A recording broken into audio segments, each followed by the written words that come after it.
Bonjour à vous. Le festival Tomorrowland secoué par un terrible incendie. Cet événement pour les fans de musique électro est organisé chez nous, à Beaume, près d'Anvers. Il doit commencer demain. Mais voilà, hier soir, la scène principale a pris feu. Tout est détruit, il ne reste que des ruines. Ce décor flamboyant de 45 mètres de haut avec ses jeux de lumière impressionnants a pourtant nécessité des années de travail. On fait le point sur l'incident avec Vincent Ufti, Benjamin Domry, Barbara Schall et Laurent Van de Berg. C'est le cauchemar de tout organisateur. La scène principale du festival Tomorrowland a été entièrement ravagée par les flammes. Le décor de glace imaginé par ses créateurs a disparu. Seules les structures métalliques restent debout alors qu'à leurs pieds, les pelleteuses s'activent déjà. Hier, l'incendie a été très violent et rapide. Des précautions ont été prises par les pompiers pour intervenir. Het is inderdaad een zeer groot podium, daar staat het onbekend ook uiteindelijk. In dat podium daar zit ook podiumvuurwerk in verwerkt. Dus dat maakt dat ook dat in brand gegaan is en ook de lucht ingegaan is. Dat maakt uiteraard dat er een bepaald risico is voor onze manschappen op dit moment waar dat we rekening moeten mee houden. Hier soir, très rapidement, les organisateurs s'expriment lors d'une conférence de presse. Aucune victime n'est à déplorer. 1 millier de personnes travaillent déjà sur le site. Ik denk heel de productieploeg, heel de creatieteam, we zijn er eigenlijk allemaal wel echt van aangedaan om echt zo dat paradepaardje, iets waar je met hart en ziel 2 jaar aan hebt gewerkt, want dat is 2 jaar tijd van creatie tot wat er nu stond, om dat zien te verdwijnen. Dus dat heeft ons allemaal wel hard geraakt. We zijn gewoon al wel blij dat er geen slachtoffers zijn gevallen, want er waren op dat moment ook wel best wel wat mensen aanwezig op het terrein om de opbouw nog te doen. Ces festivaliers en provenance d'Ibiza étaient en vol lorsque l'incendie a débuté. Ce n'est qu'à l'atterrissage qu'ils ont appris la nouvelle. L'organisation et les autorités locales tentent maintenant d'établir un plan d'action.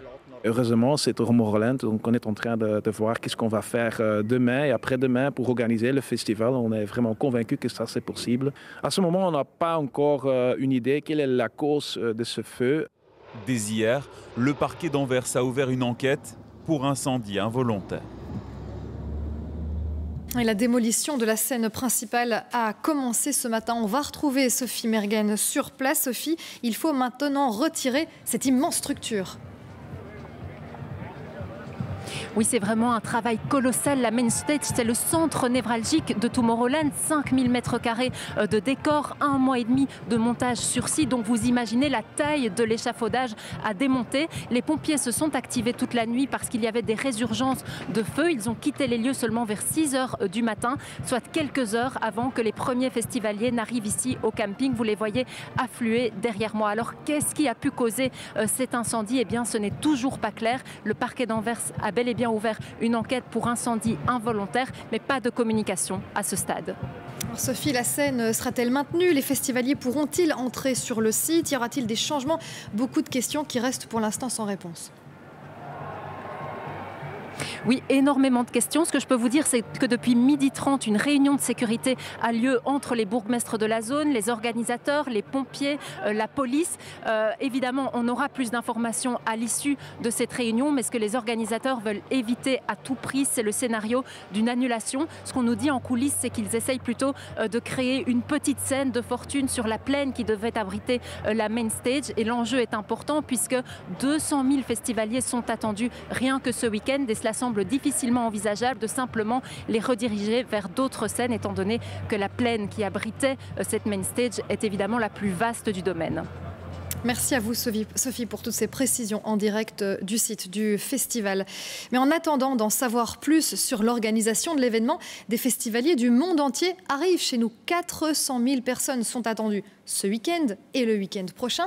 Et certains sont déjà installés dans le camping, d'autres atterrissent grâce à des vols spéciaux Tomorrowland. Alors comment réagissent-ils après l'incendie? Sophie Mergen et Thomas Destrey en ont rencontré ce matin.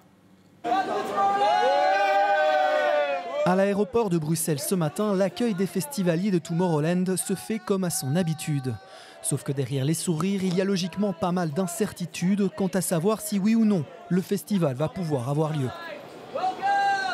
On se demande si on ne va pas juste venir pour la soirée et repartir. Enfin, s'ils ne trouvent pas de solution pour sécuriser les lieux, ils ne pourront pas accueillir autant de personnes. Le stress par derrière là. D'habitude on est juste heureux et là on est heureux et stressé. Comme prévu, les festivaliers se regroupent avant de prendre les navettes qui doivent les déposer sur le site de Tomorrowland. Et dans la file aussi, beaucoup de questions se posent encore. We're from Sweden and we were in our hotel room when we saw the news. And it was like, oh, all right, what's going to happen now? But we held our hope up. We're already here. It's a lot of people, 200,000 people. So we're positive that it will happen. Et les premiers festivaliers sont justement arrivés ce matin au camping du festival. Et pour eux aussi, annuler Tomorrowland, c'est tout simplement inconcevable. C'est spectaculaire pour voir le spectacle, le feu d'artifice. C'est vraiment dommage, mais je pense qu'ils vont compenser d'une autre façon. Ils vont trouver une façon de faire que ça soit quand même une belle expérience. Il y a de quoi s'amuser, quoi. C'est pas un festival avec une, deux ou trois scènes. Là, ok, c'est la plus importante qui est partie. Peut-être l'occasion de découvrir d'autres petits talents, quoi. À l'heure qu'il est, peu de festivaliers parlent déjà de potentiels remboursements.